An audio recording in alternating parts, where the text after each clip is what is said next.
하나님을 기쁘시게 하는 믿음이라는 제목으로 하나님 말씀을 나누도록 하겠습니다.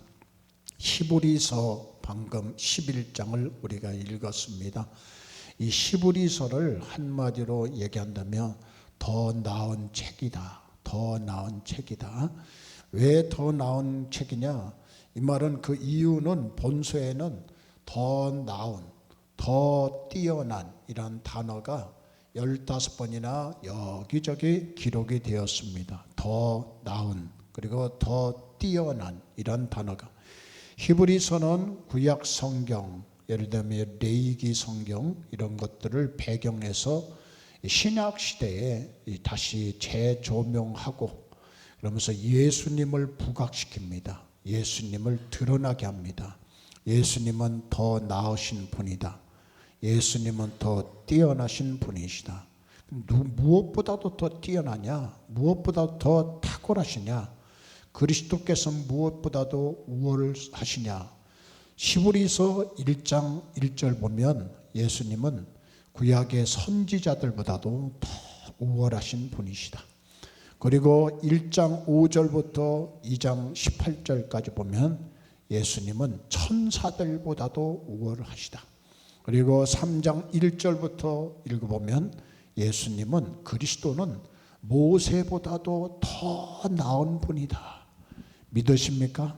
믿으십니까? 예수님은 모세보다도 우월하신 분이에요.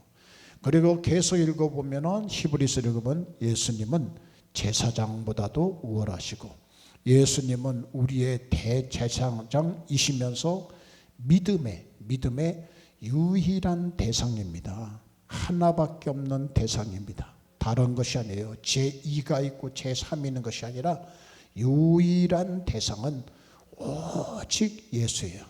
오직 예수만 믿어야지 다른 사람을 믿어도 안 돼요. 문선명 믿어도 안 되고 안상홍을 믿어도 안 되고 이만희를 믿어도 안 되고 우리는 오직 예수만 믿어요. 무함마드를 믿어도 안 되고 오직 예수를 믿어야 됩니다. 그래서 히브리서는 이 히브리서 11장은 믿음에 관한 말씀이에요. 믿음의 장이라고 합니다. 그러면 믿음이라는 것은 뭐냐? 예수님, 유일하신 하나님, 즉 하나님을 향한 신뢰와 일편단심이라고 저는 그렇게 표현했어요. 하나님에 대한 전적 맡김, 하나님에 대한 전적인 신뢰, 그리고 하나님에 대한 일편단심이라는 거예요. 오늘 저희가 함께 읽은 본문인 히브리서 11장은 앞에서 얘기했지만 소위 믿음의 장이라고 말합니다. 근데 저는 이 히브리서 11장 읽을 때마다 생각나는 단어가 일편단심이라는 단어가 생각이 나요. 일편단심이란 말은 한 조각의 붉은 마음이란 뜻이에요. 한 조각의 붉은 마음, 진심에서 우러나오는 변치 않는 마음, 변치 않는 마음, 진심에서 우러나오는 변하지 않는 마음을 일편단심이라고 말해요. 흔히 사랑하는 사람이나 믿음, 충성심은 끝까지 지키는 태도를 비유할 때 사용되는 단어를 일편단심이라고 해요. 나는 일편단심으로 나는 그 사람을 사랑해요. 나 일편단심으로 내 남자를 사랑해요. 나 일편단심으로 왕을 섬깁니다. 이런 용어들로 많이 써졌어요. 일편단심이라는 것은 한일자 일, 그리고 조각편, 붉은 단, 그리고 마음심을 써서 단심은 붉은 마음이다. 이 말은 옛 사람들이 정성이 지극하고 거짓 없는 참된 마음을 붉은색에 비유해서 유래한 겁니다. 역사적 유래라는 것은 일편단심 역사적 유래는 이 단어는 고려시대 충신 정몽주라는 사람이 있어요. 이 정몽주는 단심가를 통해서 우리에게 매우 익숙해졌는데 우리 학교 다닐 때 많이 배우셨죠? 이 몸이 죽고 죽어 100번 고쳐주고 그러면서 임향한 일편단심이야 가실 줄이 있으랴. 조선이 그렇게 유혹해도 나는 고려 시대에 이 몸이 죽고 싶어도 나는 왕을 위해서, 여기서 임이라고 하는 것은 고려 왕조를 뜻하면서 어떤 유혹이나 어떤 압박에도 굴하지 않고 자신의 신념과 충성을 지키겠다는 결연한 의지를 보여주는 것이 일편단심입니다. 저는 하나님을 향한 일편단심, 이것이 오늘 히브리서 11장에 나오는 믿음의 선배들의 고백이다라고 생각해요. 제가 화요일날, 월요일날은 새벽 예배를 쉬는데요, 화요일날 새벽 예배에 말씀을 증거하고 예배 끝나고 기도하는 시간을 가져요. 기도하는 시간 가지면 우리 그때 하나님 앞에 주여 부르짖고 막 기도하는데 갑자기 제 마음속에 뜨겁게 다가오는 단어가 믿음이었습니다. 믿음. 과연 목사인 내가 믿음이 있는가? 과연 우리 성도들이 믿음 있는 성도들인가? 믿음은 두 가지가 있어요. 하나는 구원을 이루는 믿음이고 하나는 능력을 행하는 믿음입니다. 여러분, 우리 이미 구원을 받으신 분은 능력 있는 믿음을 갖기를 바라고요. 그리고 구원을 이루지 못한 분이 계시다면 믿음, 예수를 믿어서 구원을 이루시기를 주의 이름으로 축복합니다. 새벽에 기도하면서 그런 마음이, 주여 저도 목사이지만은 예수님을 믿는다고 하지만은 또 하나는 능력 있는 믿음이 부족하군요. 저에게 믿음을 주시옵소서. 믿음을 주시옵소서. 믿음을 주시옵소서. 제가 믿음 달라고 해도 여러분들 아멘 좀 해보세요. 그러면 제가 또 은혜를 받고 여러분들도 콩고물이라도 떨어질 줄 알아요. 주여 나에게 믿음 주시옵소서. 새벽에 주여 부르짖며 기도하는 거예요. 부르짖고 기도하는 거예요. 궁금하시면 우리 목사님 어떻게 기도하신지 진짜 궁금하시면 새벽에 나오시면 알 수 있어요. 새벽에 나오시면. 요즘은 저도요 하나님 앞에 부르짖고 기도하는 거예요. 예, 부르짖고 기도하는 거예요. 하나님 없이는 안 돼요. 하나님 도와주셔야 돼요. 나부터, 제 마음부터 완악하고 제 마음도 깨트리기 쉽지가 않은데 우리 성도들의 마음을 다 단단해진 마음들을 깨트리기가 목사는 못해요. 하나님이 하셔야지. 하나님이 하셔야지. 그래서 하나님 앞에 간절히 기도하려고 합니다. 목사님 다시 한번 얘기해요. 기도하는 모습을 보기를 원하십니까? 언제 나오시면 돼요? 새벽에 나오셔서 그냥 기도 안 하셔도 돼요. 우리 목사님 어떻게 기도하는가 옆자리에 앉으셔서 구경만 하고 가셔도 50% 은혜는 받고 가실 줄 믿습니다. 저는 하나님을 향한 일편단심, 이것이 오늘 히브리서 11장에 나오는 믿음의 선배들의 신앙의 핵심이 아닐까 생각해 보아요. 믿음이라는 것은 하나님을 향한 변하지 않는 한 조각, 붉은 마음, 곧 일편단심을 오롯이 드리는 것이라고 생각해요. 하나님의 물론 살아계심을 믿고 하나님을 찾는 자에게 하나님은 상을 주신다는 것을 믿고 하나님이 창조하신 모든 세계를 하나님이 하셨다는 것을 믿고 예수님이 날 위해 죽으시고 부활하신 것을 믿고 다 그건 믿음이지만 믿음은 시작도 잘해야 되겠지만 끝도 잘 하셔야 돼요. 많은 분들이 예수 처음 믿을 때는 잘 믿어요. 근데 마지막이 안 좋은 분들이 많이 계시더라고요. 끝까지 잘 믿으시기를 주의 이름으로 축원합니다. 우리 옆에 분 인사합니다. 끝까지 잘 믿읍시다. 끝까지 더 잘 믿읍시다. 아멘. 해보세요. 끝까지 더 잘 믿읍시다. 시작.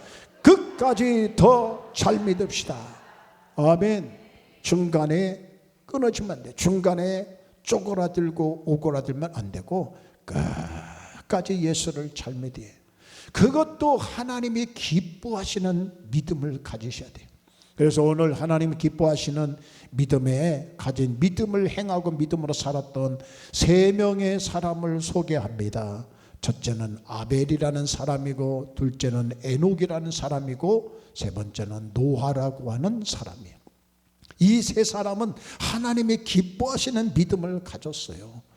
우리도 이 시대에 마지막 시대에 홍수 심판이 아니라 이게 불로 심판하는 시대가 다가오는 이 시대에 하나님이 기뻐하시는 믿음을 어떤 것인가를 깨닫고 하나님이 기뻐하시는 믿음의 사람들이 되시기를 축복합니다. 첫째는 아벨을 생각해 봅시다. 아벨은 삶으로 드리는 예배의 믿음이었어요. 히브리에서 나오는 아벨의 이야기를 통해서 아벨의 믿음은 삶을 통해서 드리는 예배였어요. 어찌 보면 그 사람의 존재 자체가 예배자의 삶이었어요. 인격 자체가, 그 사람의 삶의 경건함이 하나님 앞에 예배자의 모습이었어요.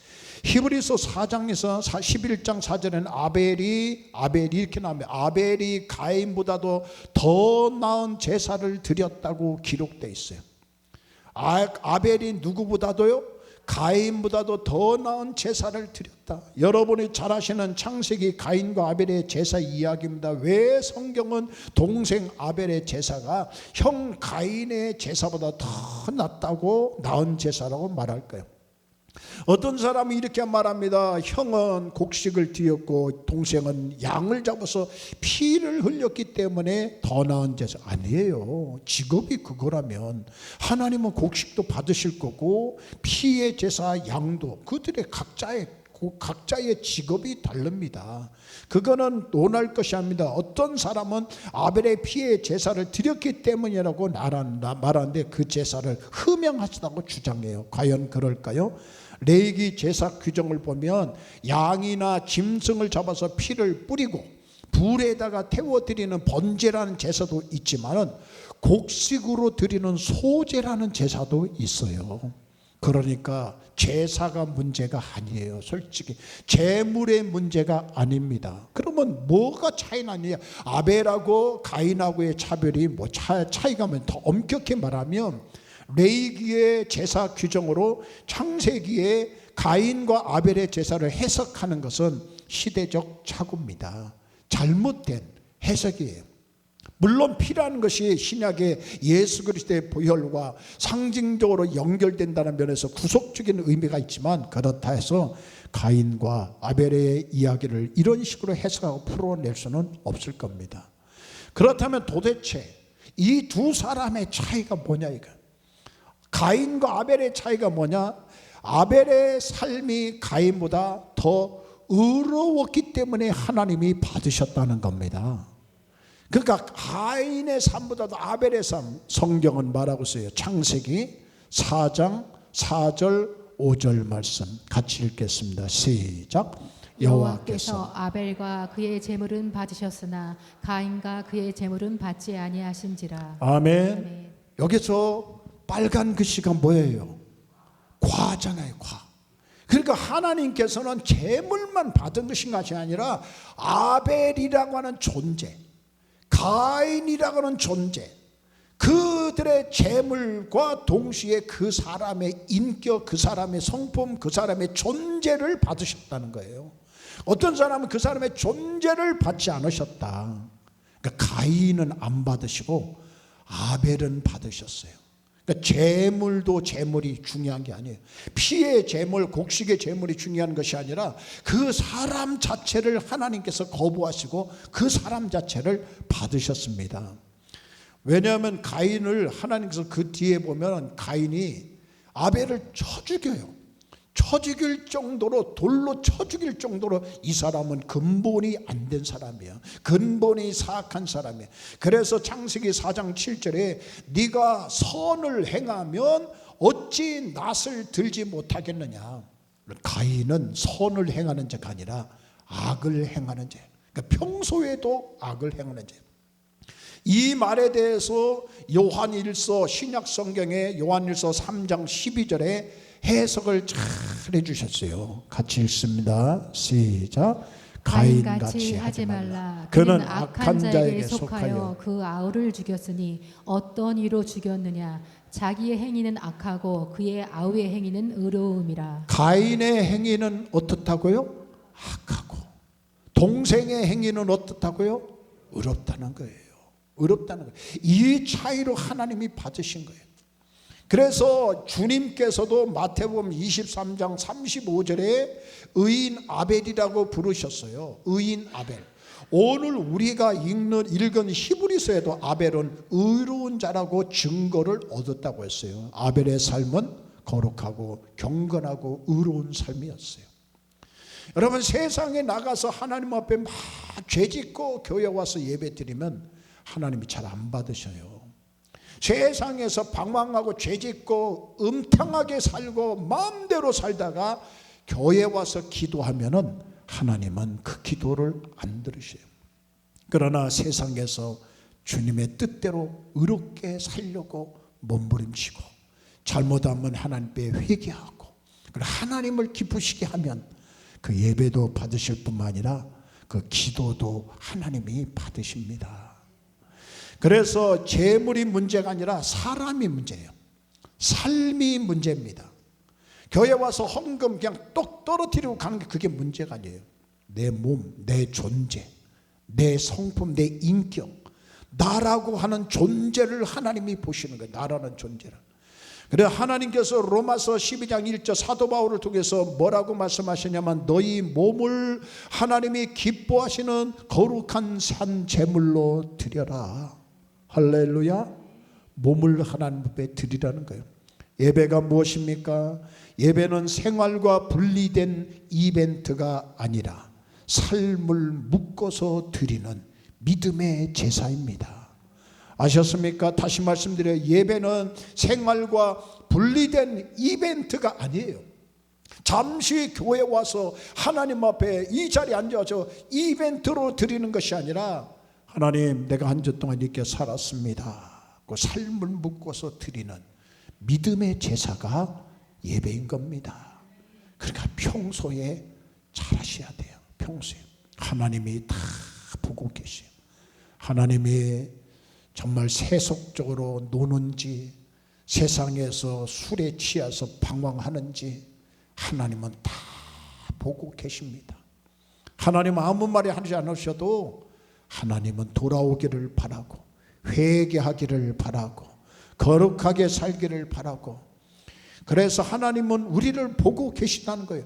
오늘 이 시간 여러분 축도가 끝나고 나서 교회 문 밖으로 나설 때 진정한 삶의 예배가 시작되셔야 돼요. 가정에서, 학교에서, 직장에서, 관계 속에서, 삶의 자리에서 한 주간 동안에 여러분이 하나님의 뜻대로 살고자 하는 몸부림이 곧 산제사고 그것이 참된 예배라는 것을 믿으시기를 바랍니다. 아벨의 삶은 그 자체로 예배였어요. 그 삶이 의롭고 그리고 하나님의 뜻에 합당한 예배였기 때문에 다시 말씀드려요. 제물을 받으신 분이 아니라 그 사람을 받으신다는 것. 가인과 그의 제물, 아벨과 그의 제물.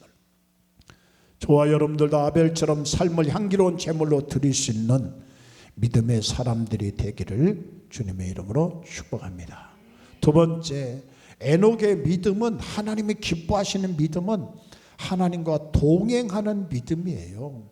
예배 때만 동행하는 것이 아니에요. 문 밖에 나가서 교회에 나가서 이제 하나님과의 동행하는 삶을 직장에서 사셔야 되고 내 생활 속에서 나 혼자 생활하든 여럿이 생활하든 간에 하나님 보시기에 경건하고 의롭고 거룩한 삶을 살고 구별된 삶을 사셔야 돼요. 아벨의 믿음이 삶으로 드리는 예배였다면 에녹의 믿음은 하나님과 동행하는 믿음이에요. 하나님과 동행하는 믿음.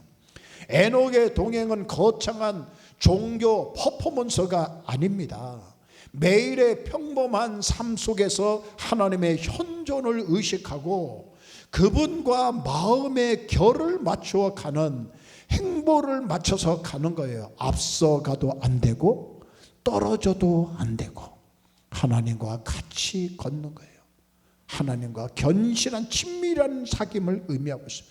오늘날의 관점에 보면은 바쁜 현대 사회 속에도 나의 마음 중심을 하나님 혹은 절대적인 선과 가치에 두고 그 피드백을 주고받으며 사는 삶이라 할 수 있는 겁니다. 여러분 성경 전체를 보아도 에녹에 관한 내용은 아주 짧습니다. 창세기 5장에서도 에녹에게는 몇 구절에 불과해요. 그런데 내용 면에서는 크게 중요하거나 부각되는 내용이 그렇게 크게 없어 보여요. 그런데 창세기 5장 21절 24절에 나오는 이야기가 전부입니다. 우리가 같이 한번 또 읽어볼까요? 큰 소리로 시작. 에녹은 65세에 무드셀라를 낳았고 무드셀라를 낳은 후 300년을 하나님과 동행하며 자녀들을 낳았으며 그는 365세를 살았더라. 에녹이 하나님과 동행하더니 하나님이 그를 데려가심으로 세상에 있지 아니하였더라. 이 말씀이 에녹에 대한 내용의 전부입니다. 65세에 누구를 낳았다고요? 무두셀라를 낳았어요. 무두셀라고 하는 것은 창을 던지는 사람이란 뜻이에요. 창을 던지는 사람. 그러니까 창을 던지면서 경고를 하는 거예요. 그러니까 무두셀라가 이제는 하나님께서 태어남으로 이 땅을 하나님 심판하신다고 하는 어떤 경고를 주신 거예요. 그런데 무두셀라 그 300년 동안 하나님과 동행하다가 하나님이 부르셔가지고 이 세상에 있지 않고 하나님 곁으로 죽었다는 얘기 아니에요. 하나님이 데리고 가셨어요. 죽은 것이 아니에요. 데리고 가셨다니까요. 그거를 다른 말로 하면 휴거라고 말하고 승천이라고 말. 에녹은 그렇게 간 거예요. 이때 중요한 것은 동행이라는 단어가 두 번이나 강조했어요. 동행했다. 에녹의 일생에서 가장 중요한 일은 아마 65세에 무두셀을 낳은 일인 듯 합니다. 65세 아들 낳았으면 얼마나 기쁘겠어요. 그것이 중요했기 때문에 기록했을 겁니다. 그런데 그 사건을 계기로 에녹의 삶이 완전히 달라져.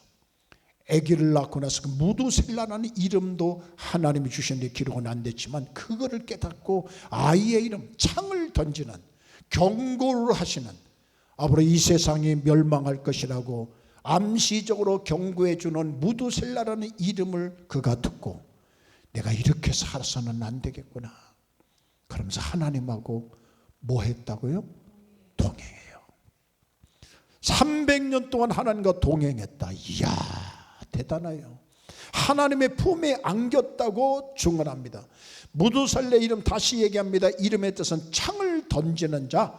창을 던진다는 것은 경고의 메시지예요. 아마 에녹은 하나님께 경고의 메시지를 들었던 것 같아요. 그래서 그가 깨달았어요. 내가 이제부터 이렇게 살지 말아야 되겠다. 여러분, 때로는 우리에게 큰 어려움이 올 수 있고 때로는 내게 시험이 올 수 있고 그런 것들을 가볍게 여기시면 안 돼요. 하나님의 경고로 알아두셔야 됩니다. 빨리 돌아서야 돼요. 빨리 정신 차려라. 빨리 정신 차리는 것은 회개도 회개지만은 누구하고 걸어라? 하나님하고 뭐 해라? 동행하라는 거예요. 그게 경고예요. 그런데 그것이 계속 미루면 나중에는 감당 못할 시험으로 다가와. 그리고 지금껏 자신이 살아왔던 삶의 방식을 완전히 포기하고 내려버리는 거예요. 동행의 의미는 무두셀라를 낳고 나서 에녹이 300년 동안 동행했다는 것은 내 생각, 내 의지, 내 뜻, 내 라이프 스타일, 내 방법을 살아오던 사람이 하나님의 경고의 메시지를 듣더니 이제는 다 세상 것과 끊어버리고 하나님과 손잡고 동행하기 시작합니다. 하나님 말씀대로, 하나님 뜻과 하나님의 방법대로, 하나님의 생각대로 살아가는 삶으로 변화된 거예요. 저도 그렇고 여러분들도 그렇게 변화되기를 바랍니다. 내 생각 버리세요. 내 의지 버리세요. 내 잘난 거, 잘생긴 거 금방 세월 갑니다. 잘생긴 거 소용없어요. 건장한 청년 금방 세월 갑니다.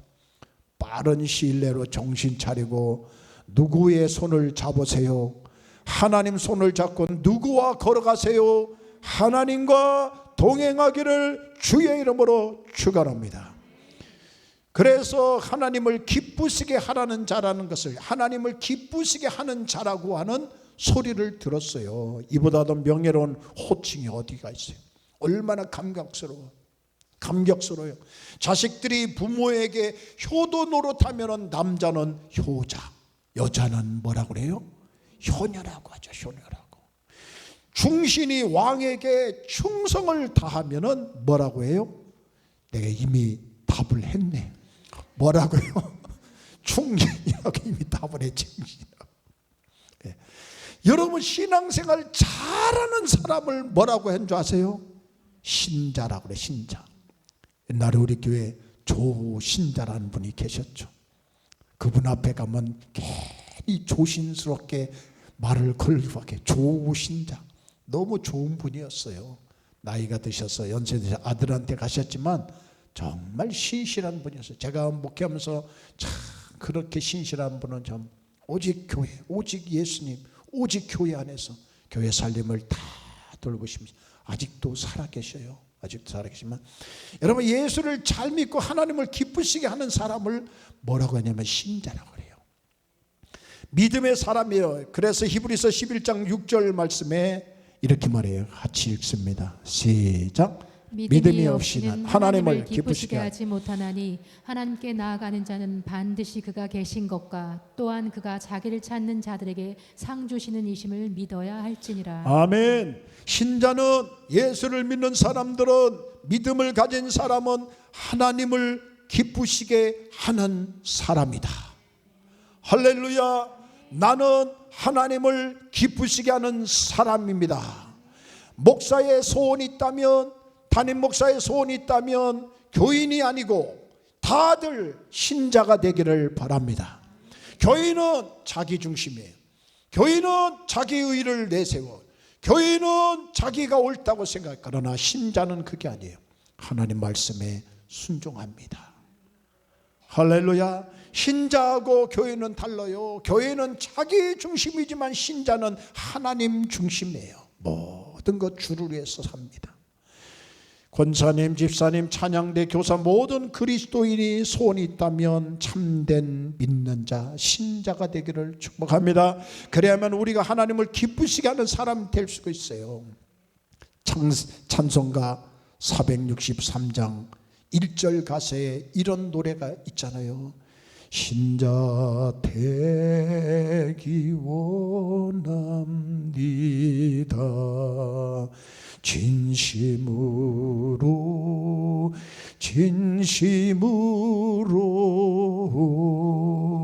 신자 되기 원합니다.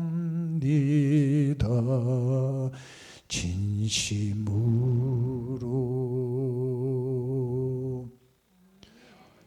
아직 후렴 안 끝났어요.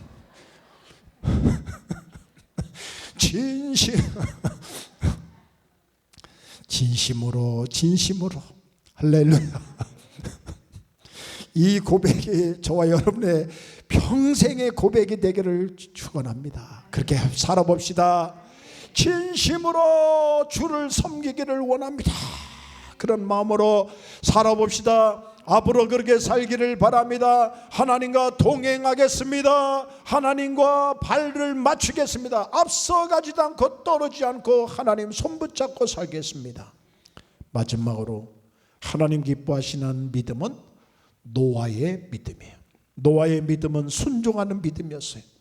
노아는 어떤 사람입니까?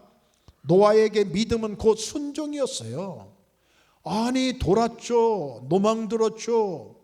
그 나이에 120세에 방주를 지으라니, 방주도 축구장보다도 더 큰 거예요.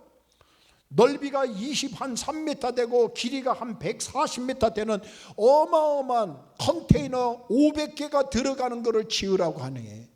이야, 이건 진짜 중국말로 말하면 황당이에요, 황당. 네. 근데 하나님께서 명령하신 걸 이 노아는 그대로 순종합니다. 그대로 순종해요. 축구장 길이보다도 길어요. 137m. 수영장 레인 8개 내지 9개 정도 넓이 23m. 높이는 약 14m. 현대 건물 약 4, 5층 건물이 되는 거, 한 5층 건물. 컨테이너 500개가 들어간다고 그렇게 합니다. 놀라운 건축물이에요. 이거를 짓는다는 것은 참 어떻게 보면 쉽지가 않아. 근데 모든 재산, 모든 에너지, 모든 시간, 모든 세월을 이거 짓느라고 다 드린데 오직 하나, 순종이었어요. 순종. 말씀의 순종. 결과가 뭡니까? 나머지는 다 바다에 다 물로 심판받았지만은 노아의 가정만 살아났어요. 여기서 여러분 이 경외한다면서 왜 노아가 하나님을 말씀을 받고 경외함으로 방주를 준비했다고 기록되어 있어요. 경외한다고 하는 것은요, 두렵고 떨린다는 뜻인데 무서운 폭군이기 때문에, 권력을 가졌기 때문에 무서워서 경외하는 것이 아니라 너무 존경하고 너무 좋으신 분이에요. 경애란 말은 제가 또 찾아보니까 이렇게 말해요. 막 쓰나미가 몰려올 때, 엄청난 파도가 몰려올 때 그거 보고 깜짝 놀라는 표현을 경애라고 그렇게 표현한 분이 계시더라고요. 하나님은 그런 분이셔요. 하나님은 이 우주하고는 비교할 수 없는 이 우주 만물을 창조하신 분인 줄 믿으시기를 바랍니다. 새벽에 제가 언젠가 얘기한 적이 있지만 저도 그걸 경험해 봤어요. 막 찬양을 하는데 하나님께서 저에게 찾아오신 것 같아.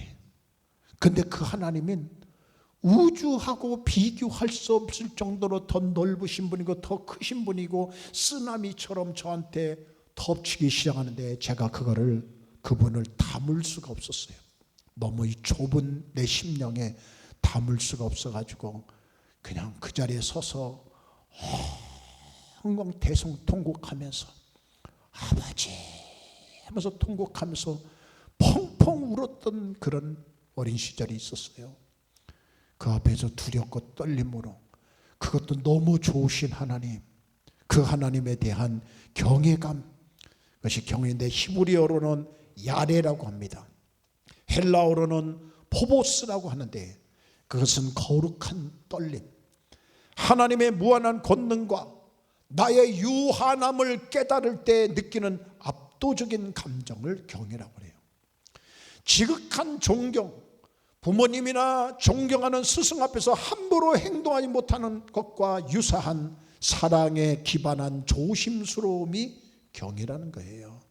성경적 경외라는 것은 하나님을 하나님으로 대접해 드리는 마음입니다. 하나님을 하나님으로 인정하는 믿음이에요. 그분의 위엄 앞에 겸손히 엎드리는 거예요. 그분의 사랑 안에서 기뻐하며 그분의 뜻에 순종하는 삶의 태도라고 할 수 있는 거예요. 저도 그렇지만 앞으로 여러분을 찬양할 때, 앞으로 여러분들이 기도할 때 이런 경외감을 가지고 찬양하기를 바랍니다. 그래서 하나님 경외감을 주시옵소서. 그러니까 예배 전에 기도가 중요하다니까. 찬양단들로 앉아서 그냥 멀뚱히 있지 말고 기도하세요. 기도하세요. 성가대도 누가 오나 안 오나 쳐다보고 계시지 마시고 기도하세요. 오늘 예배를 받으시옵소서. 오늘 나의 입술을 받으시옵소서. 오늘 나의 찬양을 받으시옵소서. 오늘 제가 찬양할 때 귀신이 떠나가게 해주시고, 오늘 내가 찬양할 때 질병이 떠나가게 해주시고, 아멘 아멘. 오늘 내가 찬양할 때 문제가 해결되게 하여 주옵소서. 그런 단계까지 올라가 그런 차원을 사모하셔야 돼요.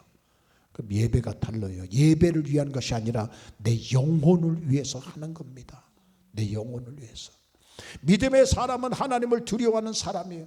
하나님의 말씀에 엄중히 여기고 말씀을 엄중히 여기고 하나님의 말씀을 두려워할 때 당연히 그 말씀에 순종할 수밖에 없는 겁니다. 노아의 이야기가 나오는 창세기 말씀을 읽다 보면 창세기 6장 22절과 7장 5절에 두 번이나 똑같은 말씀이 기록되어 있어요.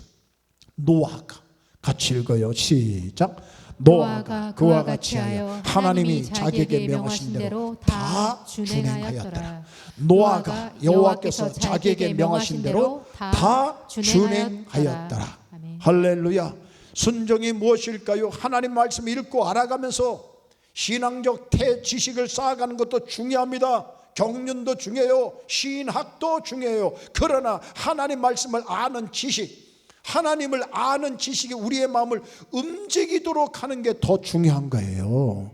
내 마음과 내 삶을 컨트롤하고 내 마음과 내 삶을 움직이게 하는 것이 더 중요한 것이 아는 것으로 끝나는 것이 아니에요. 노아에게 순종이라는 것은 하나님의 말씀을 그대로 준행하였더라. 그대로 실천하고 준행하였다. 결과가 뭐예요? 다른 사람은 다 죽어도 그 가족은 살아납니다. 구원받습니다. 믿음의 사람이 믿음의 눈으로 볼 때는 미래가 곧 현재예요. 믿음을 가지고 산다면 미래가 곧 현재라니까. 지금 내가 부족하고 없는 것 같고 지금 내가 연약한 것 같고 가진 것이 없어 보이지만, 그러나 하나님은 나와 함께 하시고 앞날에 하나님 나를 도와주신다면 나에게 믿음을 주시고 미래에 하나님 내 길을 열어주실 것이라는 확신을 갖고 믿는다면, 이 말 기억하세요. 미래가 곧 현재가 되는 것이 믿음인 줄 믿습니다. 그래서 히브리서 11장 1절 말씀에 믿음은 바라는 것들의 뭐다? 실상이요, 보이지 않는 것들의 뭐다? 증거라고 말씀하고 있어요. 그러나 베드로전서 1장 9절에 앞에 나옵니다. 믿음의 결국 곧 영혼의 구원을 받음이라. 아멘. 믿음의 궁극적인 것은 앞으로 장래가 잘 되는 것도 중요하고, 장래가 현실이 되는 것도 중요하고, 장래의 가능성도 중요하고, 문제를 해결해 나가는 것도 중요하지만 더 중요한 것은 바로 믿음은 이거예요. 믿음의 결국은 곧 뭐다? 영혼의 구원을 받음이라. 영혼 구원 못 받으면 다 끝난 거예요. 지옥이에요. 믿음으로 하나님을 기쁘시게 하는 신자 되게 원합니다. 오늘 저는 세 사람의 이야기를 읽으면서, 세 사람의 말씀을 전하면서 그 뒤에 이어지는 믿음의 선배들 이야기를 읽으면서 계속 읽으면 믿음의 선배들이 쭉 나옵니다. 스스로에게 두 질문을 던져보았어요. 첫 번째는, 마지막 날 내가 하나님 앞에 설 때 하나님께서는 나를 뭐라고 하실까?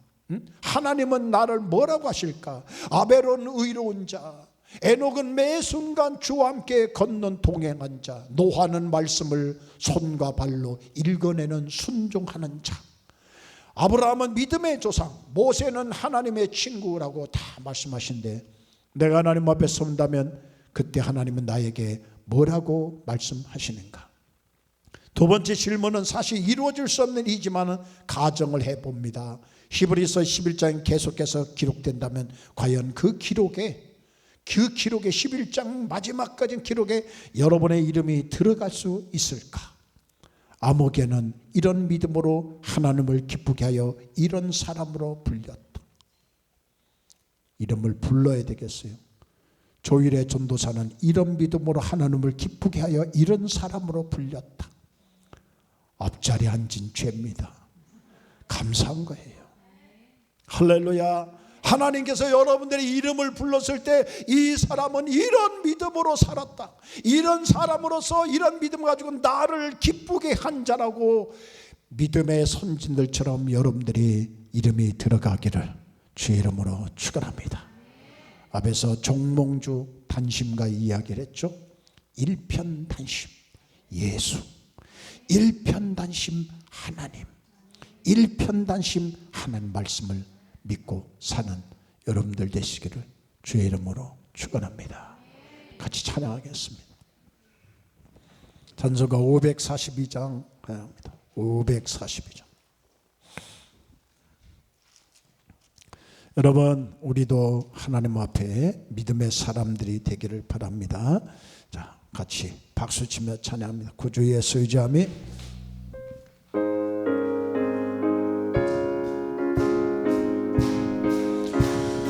구주 예수 의지하며 구주 예수 의지하며 힘을 베풀이세 영생 허락 받았으니 의심만 주옵고 예수 예수 믿는 것은 받을 줄만 도다.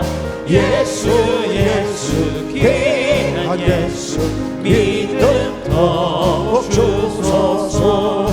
구주 예수 의지하며 힘이 깊은 일일세 주를 믿는 나의 맘에 그의 피에 적시네.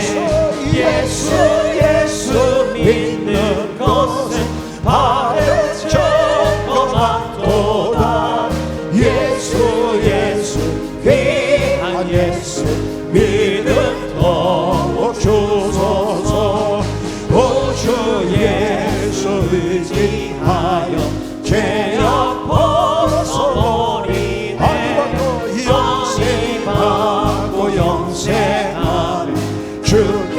모두 큰 소리로 간절히 예수 예수 믿는 것은 받을 죄가 많도다.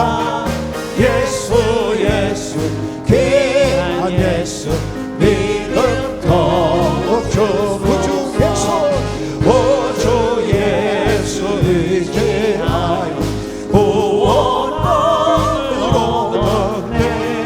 영원 무궁지나도록 주여 함께 하소서. 예수 예수 믿는 것은 받을 죄가 많도다. 예수 예수 귀한 예수 믿음 더욱 주소서. 우리 한번의 시간에 천만 통성으로 기도합니다. 아벨처럼 더 나은 제사, 더 나은 믿음의 경건함을 살게 하시고, 노아처럼 하나님 말씀에 순종하게 하시고, 에녹처럼 하나님과 동행하는 삶이 마지막 시대에 믿음을 가지고 살아가는 자가 되게 하여 주옵소서. 주여 한번 부르고 기도합니다. 주여.